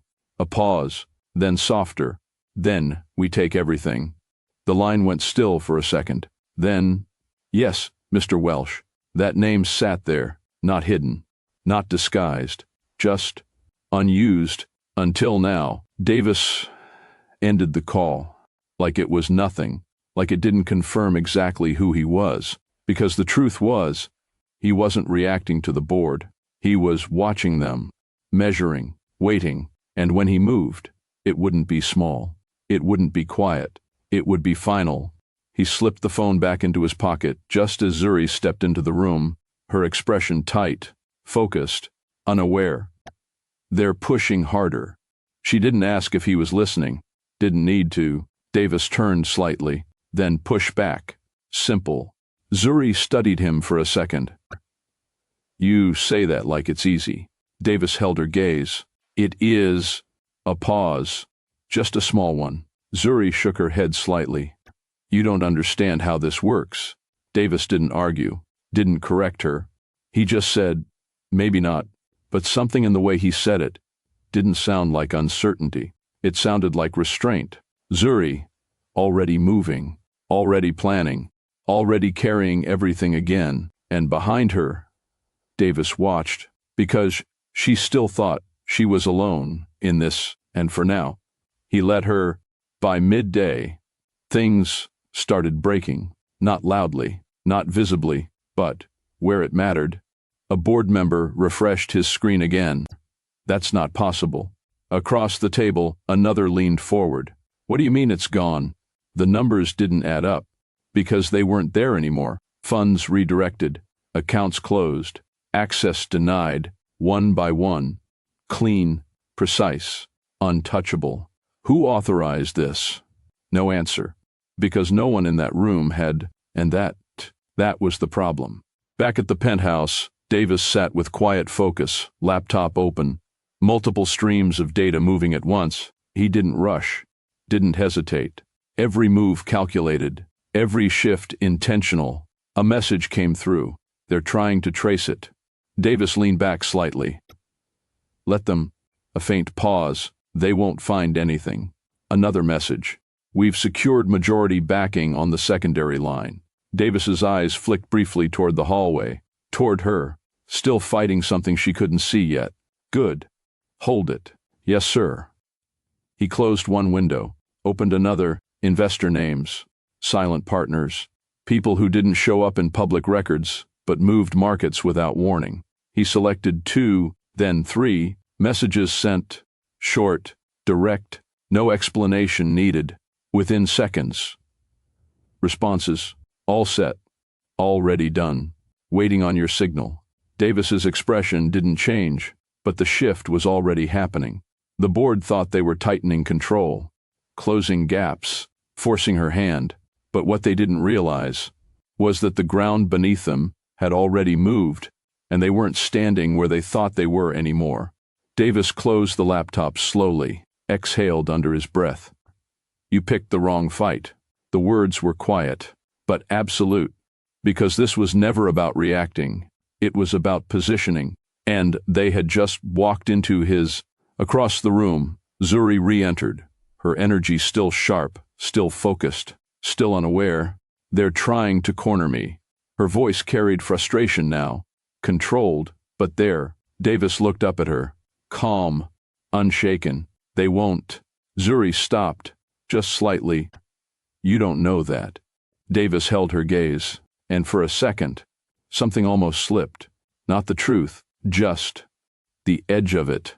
They won't, he repeated, and this time, it didn't sound like confidence.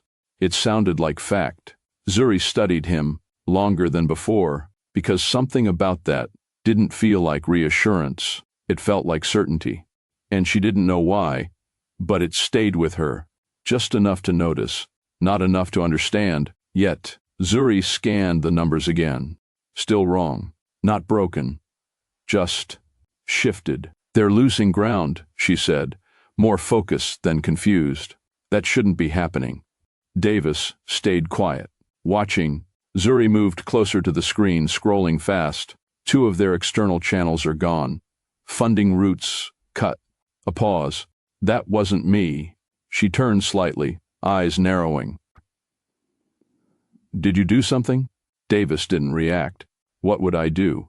Zuri held his gaze for a second, then looked away. I don't know. But now she was thinking, fast, connecting. Someone stepped in, she said. Clean moves, no trace. Davis nodded once. Looks like it.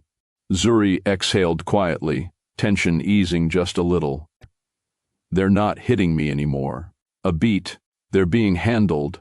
That realization settled quickly. No panic, no fear, just recalculation. She glanced at him again. You're very calm.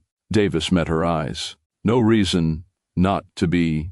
Zuri studied him, long enough to notice, not long enough to question. Then she turned back to her screen. Whoever it is, they're not against me. Davis didn't answer, but he didn't disagree either. Zuri nodded slightly. Decision made. Good. She picked up her tablet. Then, I'll use that. No hesitation, no second guessing. She moved. Back in control. Davis watched her go, then checked his phone. 1 message, waiting. Board containment, complete. He typed back, hold position. A pause, then added, no exposure. He locked the screen, looked toward the hallway, where she disappeared. Still unaware, still fighting, but no longer alone. Not for long. It hit before she even sat down. Zuri's phone lit up once, then again, then non-stop. She frowned, picking it up mid-step. First headline. She froze. CEO, Zuri Monroe, in late-night accident with unknown man. Her grip tightened. Second headline. Secret marriage raises questions about Monroe Atelier leadership. Third, photos. Rain. Her car. Him on the ground. Clear enough. Deliberate. No, the word slipped out before she could stop it. Her chest tightened. Fast. Too fast. She scrolled, more outlets picking it up. More angles, more noise. They didn't just leak it. They coordinated it. Zuri's breathing shifted. Shorter, sharper. This is controlled. She muttered, eyes scanning quickly. Timing, distribution. A pause. Then, they released everything. Her voice dropped. Not loud, just heavy. Across the city. Board members watched the same headlines. Silence. Then, a slow smile. She's done. One leaned back. Public trust drops first. Investors follow. Another nodded. She won't recover from this. Phones buzzed around the table. Confirmation after confirmation. The damage was spreading. Exactly as planned. Back at the penthouse. Zuri stood still, phone in hand. Everything she built. Now sitting in headlines she didn't control. And for the first time in a long time, she felt it. Pressure. Real pressure. Zuri didn't move right away. That was the problem. She just stood there, reading, processing, watching everything shift in real time. Calls started coming in, one after another. She declined them, all of them. Her hand lowered slowly. They're not stopping. Her voice came quieter now, not sharp, not controlled, just real. She walked to the table, setting the phone down, but her fingers stayed on it, like letting go would make it worse. They timed it with market hours. She said more to herself, they want the drop. A small pause. Her breathing hitched slightly, then steadied, barely. They're going to take everything. There it was. Not a fear she said out loud before, not like this. Zuri leaned forward, both hands on the table now, head lowered just slightly. I fixed this. A faint pause. I handled it. Her voice cracked. Just enough. They weren't supposed to get this far. Silence. Heavy, uncomfortable, real. For a second, she didn't look like the woman who controlled everything. She looked like someone about to lose it. Again. And that scared her more than the headlines. Zuri didn't notice when her breathing changed. It just happened. Too fast. Too tight. Her hands pressed harder against the table, shoulders tense, thoughts racing ahead of themselves. This can't. She started, then stopped. Because it could, and it was everything she built. Now sitting in front of her, breaking in real time. Her chest rose sharply. Then again. No. This isn't how it goes. Her voice dropped, losing that steady edge she always held on to. For a second, she wasn't calculating. She wasn't planning. She was reacting, and that hadn't happened in a long time. Behind her, movement. Calm, measured. Davis stepped closer. Not fast. Not urgent. Just certain. Zuri didn't turn, didn't even realize he was there until Zuri. Her name, low, grounded. She stilled, just slightly, but not enough. I had this under control, she said quickly, words overlapping. I already handled the board. I closed the gaps. Her voice caught. Barely, but enough. They weren't supposed to touch this. Silence. Then, Zuri. Closer now. She turned this time, and for a second, her eyes weren't sharp. They weren't guarded. They were shaken. That alone said everything. Davis held her gaze, steady, unmoved by the chaos around her. Look at me. The words weren't loud, but they landed. Zuri hesitated, just a second. Then, she did, and for the first time since the headlines hit, she stopped looking at everything else, stopped chasing control, stopped trying to fix it all at once, just focused. On him, you're not alone. Simple, direct, no hesitation, no doubt. Zuri blinked once, like her mind needed a second to catch up, because that wasn't how this worked. She handled things alone, always. I don't, she started, then paused. Her breathing slowed. Not completely, but enough. I don't need. The sentence didn't finish, because something about the way he was looking at her didn't feel like interference, didn't feel like pressure. It felt like support, and she didn't know what to do with that. Davis didn't move closer, didn't touch her. He just stayed there, present, unshaken. They made a move, he said calmly. That's all this is. Zuri's eyes searched his face. This destroys everything. Davis shook his head once. No. A pause. It doesn't. That certainty again. Not hopeful, not forced. Just there. Zuri exhaled slowly. Her shoulders dropped. Just a little. You don't understand what this costs. Davis held her gaze. I understand enough. And somehow, that was enough. For now. Zuri looked away first, but not sharply this time, not like she was shutting him out, more like she was thinking, rebuilding, recentering. They think they've won. Her voice steadied, returning, bit by bit. Davis's expression didn't change. Let them. Zuri glanced back at him. That answer, it didn't sound like acceptance. It sounded like strategy. And for the first time, she didn't question it. She picked up her phone again, grip firmer now, focus returning. Then I'll make sure they're wrong. There it was, Zuri Monroe, back, not fully calm, not untouched, but standing again. Davis watched her quietly, because this was where it turned, not when she broke, but when she got back up. And this time, she wouldn't be doing it alone, even if she didn't fully understand that yet. He glanced briefly at his phone, screen still dark, waiting, then back at her. Good. The word was low, almost quiet, but final, because the board thought they had just ended her. They thought the pressure would break her. They thought the headlines were the end, but they were wrong. They had just started something they couldn't control, and they didn't even know it yet. The boardroom was already waiting. Again, but this time, Zuri didn't hesitate at the door. She walked in steady, controlled, her expression back in place. Not untouched, but unbroken. Every screen in the room was lit. Headlines still running. Images still circulating. They wanted her to see it, to feel it. The man at the center leaned back slightly. I was expecting more resistance. Zuri didn't sit. I don't waste time. A faint pause. Say what you need to say. A few glances were exchanged. Satisfied, confident.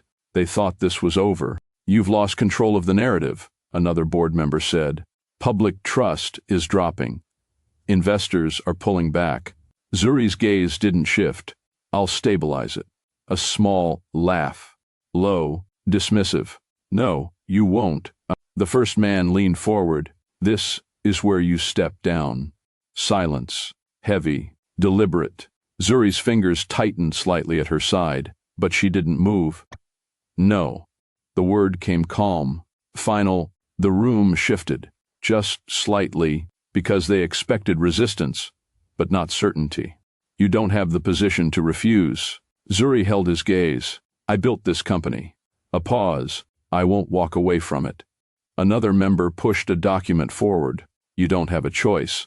Zuri glanced at it, didn't touch it, because something else, something quiet, had already settled inside her.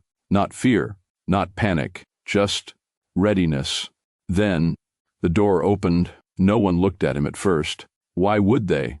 He was just the man they thought didn't matter. Davis stepped in without hurry, without announcement, just presence. Zuri turned slightly, not surprised, but aware.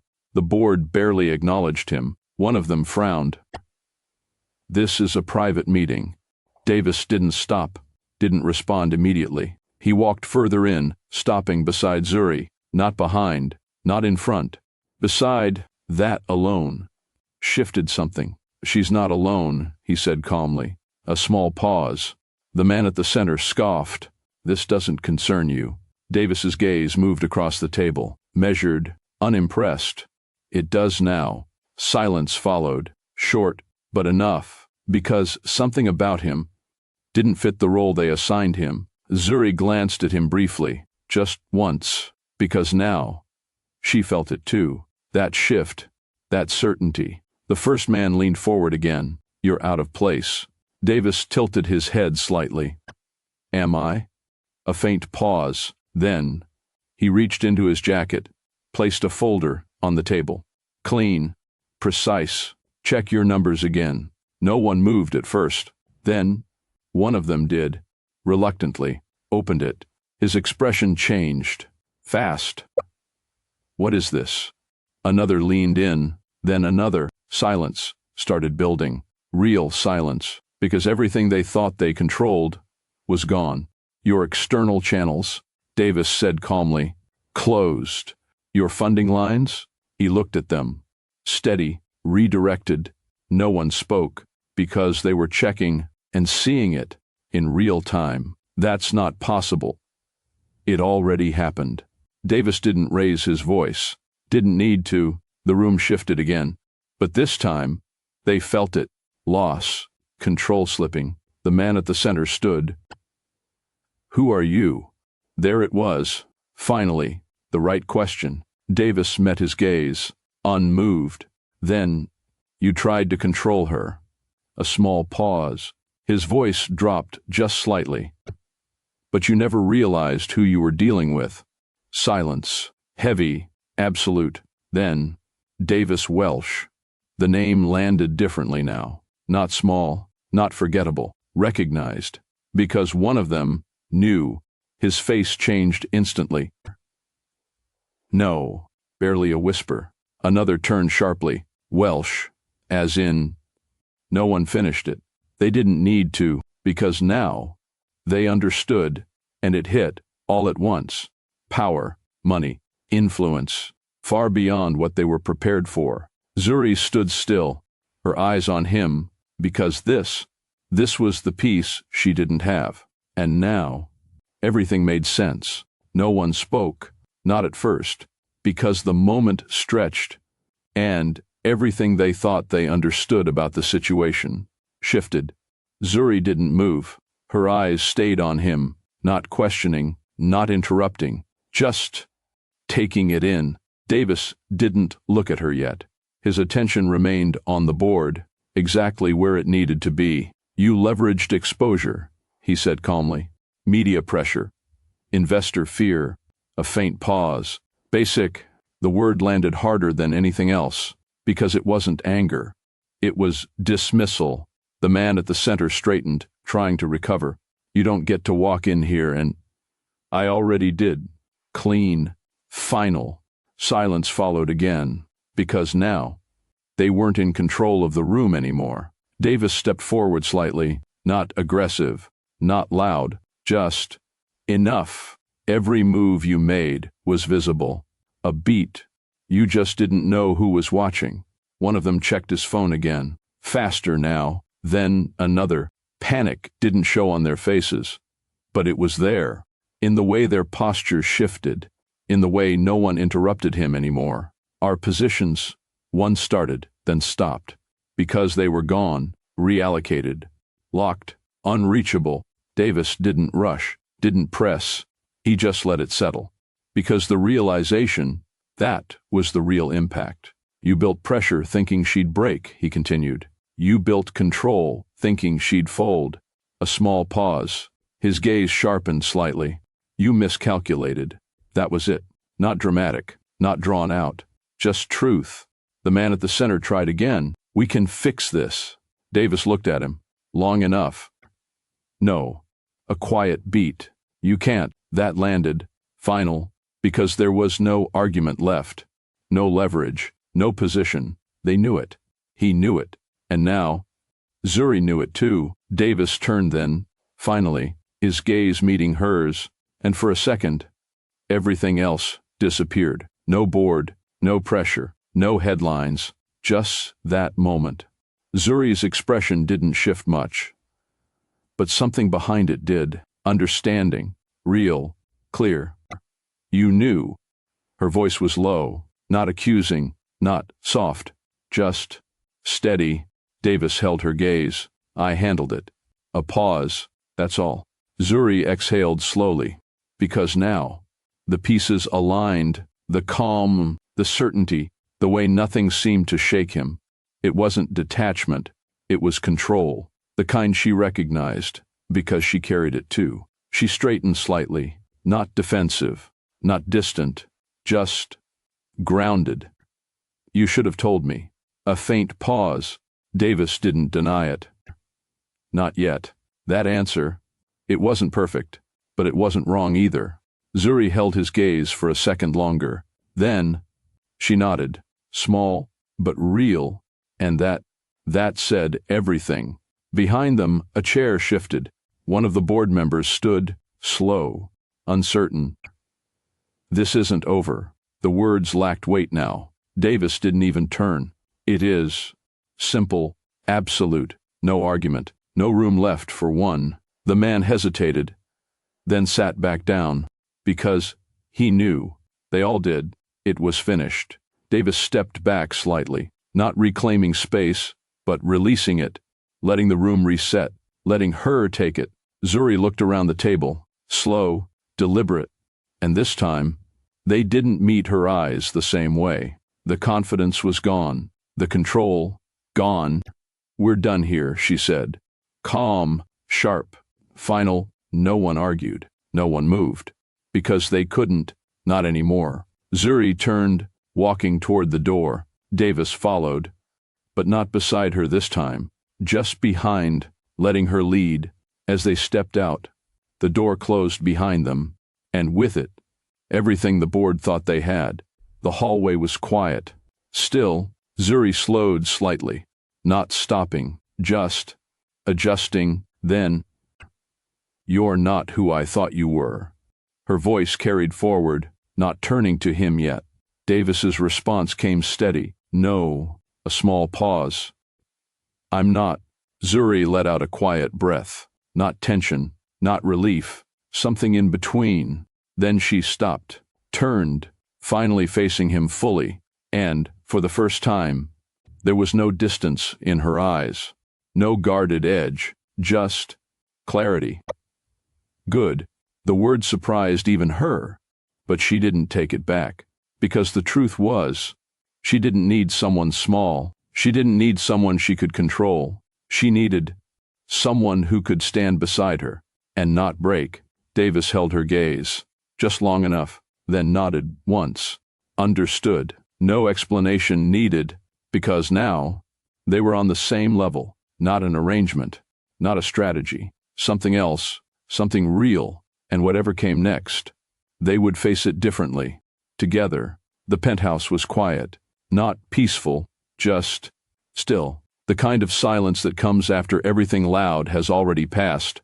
Zuri walked in first, heels softer this time, slower, not because she was tired, because she wasn't thinking about the company anymore.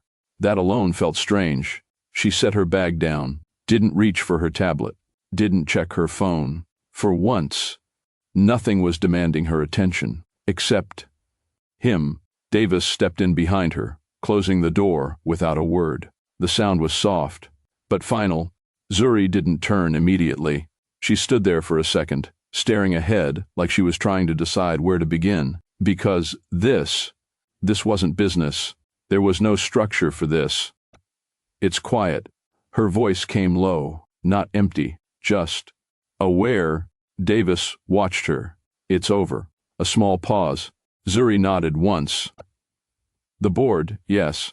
Then she turned, slowly, her eyes meeting his, but not this. That landed clean. Davis didn't move, didn't interrupt. He knew what she meant. Zuri crossed her arms lightly.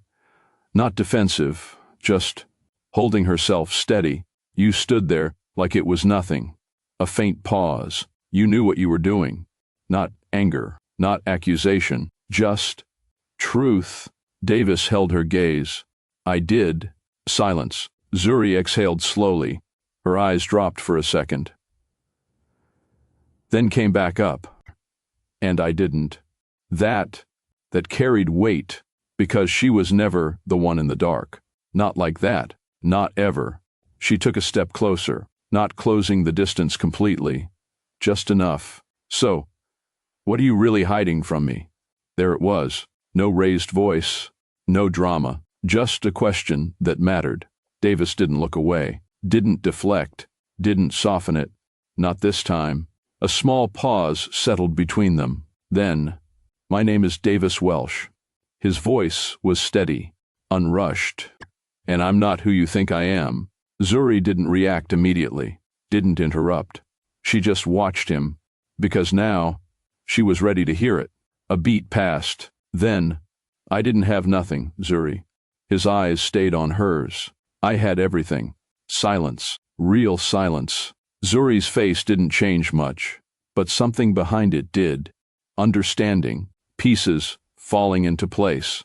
The calm, the certainty, the control. Everything.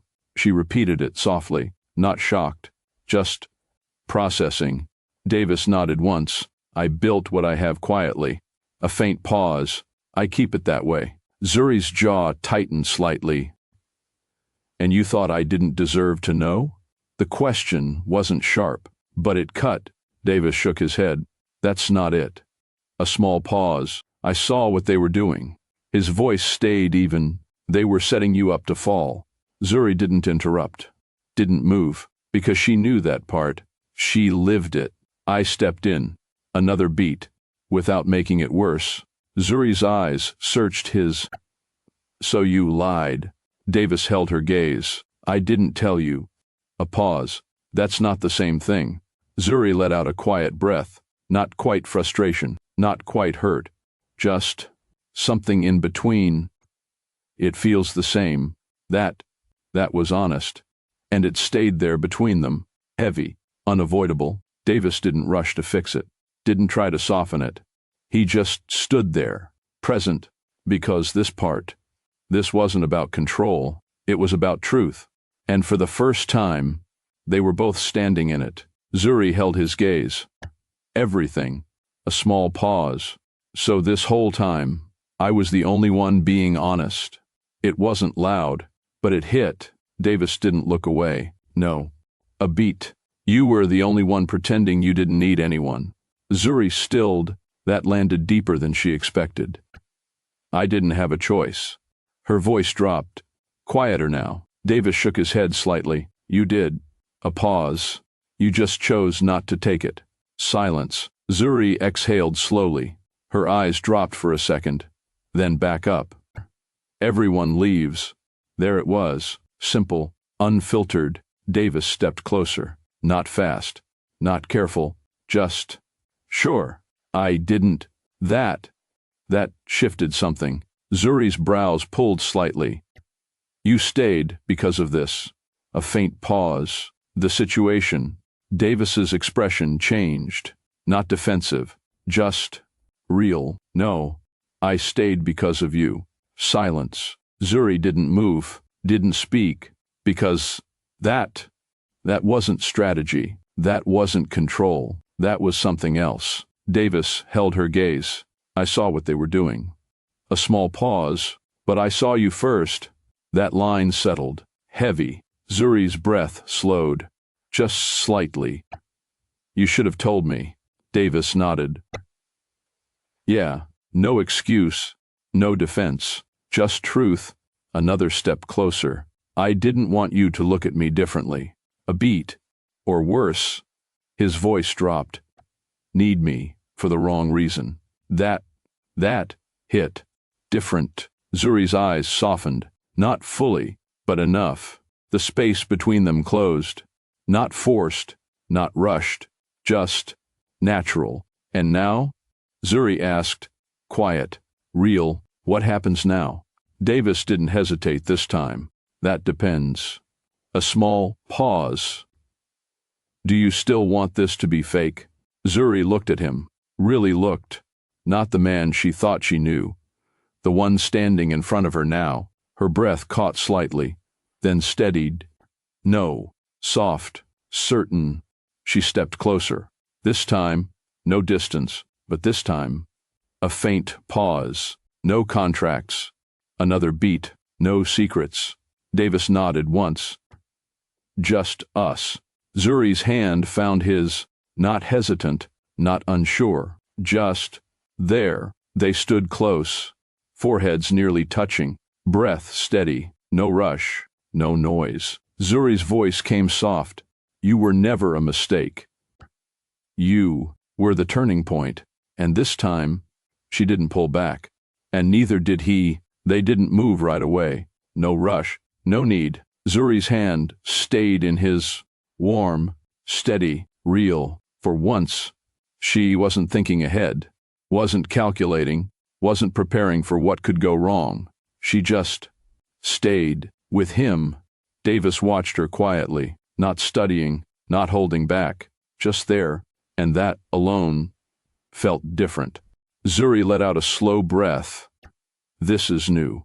Her voice was soft, not uncertain, just honest. Davis nodded slightly. Yeah. A faint pause. It is. Zuri looked up at him. Not guarded, not distant, just open. And you're not going to disappear? The question came out before she could stop it. Quiet, but real. Davis didn't hesitate. No, I'm not going anywhere. No big speech, no promises dressed up. Just truth. Zuri searched his face for a second, then nodded. Small, but enough. Because she believed him, and that was the real change. Her fingers tightened slightly around his, not fear, not control, just holding on. Davis shifted just enough to close the space fully, not overwhelming, not taking over, meeting her exactly where she stood. Their foreheads touched lightly, breath, slow, synced, no tension left, no pressure, just quiet. Zuri smiled. Just a little. We really started this wrong. Davis let out a soft breath. Yeah, a pause. Completely wrong. Zuri's lips curved slightly more, but we stayed.